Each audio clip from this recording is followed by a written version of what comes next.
Դատավարություններ, որտեղ այսօր մեղադրյալի աթոռին նստած են Արցախի ռազմաքաղաքական ղեկավարությունը, ինչպես նաև պահվող այլ անձինք, եւ դրան զուգահեռ, ինչպես նշվեց, ՑՄԱ դատապարտման պահանջ դատախազի կողմից 16-ից 19 եւ 20 տարի, այսպես պահանջ Բաքվի կողմից։ Եվ դրան զուգահեռ Հայաստանում տոտալ մերժում Հայաստանի իշխանությունների կողմից տոտալ բառը միգուցե շատ նուրբ է ասած, ուղղակի պղծության հասնող ուրացում եւ այսօր ցեղասպան Ադրբեջանում, ցեղասպան Բաքվում կեղեքվում են եւ դատապարտվում են ռազմաքաղաքական ղեկավարներ, ովքեր Արցախի, ովքեր նաեւ Հայաստանի անկախության, նաեւ Հայաստանի անվտանգության համար են այսօր զոհասեղանին հայտնվել։ Եվ թվում է, թե պիտի Հայաստանի քաղաքական, թե ներքաղաքական եւ թե արտաքին քաղաքական օրակարգում մեր գերիների ռազմաքաղաքական նաեւ ղեկավարության վերադարձի հարցը լիներ ամենաբարձր առաջնահերթությունը գերակայությունը եւ հակառակ մի շարք պնդումներին, որը կատարվել է նաեւ արտաքին գործերի նախարարի շուրթերով, թե իբրև թե մեր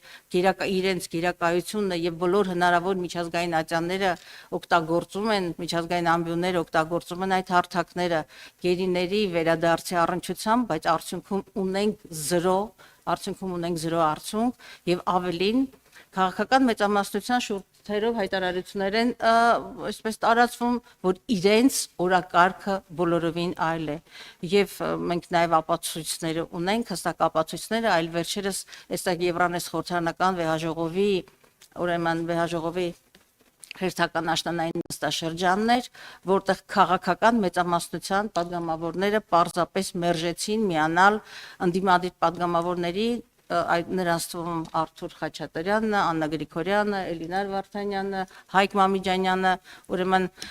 բանաձևի փոփոխության առաջարկին, որը վերաբերում էին գերիների անհապաղ վերադարձի եւ ազատ արձակմանը, բայց դրան նախորդել են նաեւ Պորտոյում տեղի ունեցող ԵԱՀԿ խորհրդարանական վեհաժողովը, որտեղ նույնպես իմ կողմից առաջարկված բանաձևին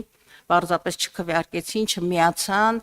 ուրեմն քաղաքական մեծամասնության ներկայացուցիչները եւ հստակ այսպես ազդանշան տալով նաեւ միջազգային հանրությանը, որ Արցախի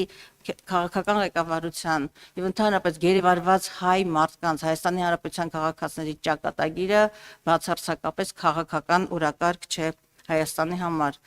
Անկեղծ եմ ասում, չեմ ուզում ոչ նորմատիվ բառապաշար օգտագործել, բայց ավելի ոչ բարոյական վարքագիծ Հայաստանի քաղաքական իշխանությունների կողմից Արցախի ուրացումից հետո դժվար է պատկերացնել։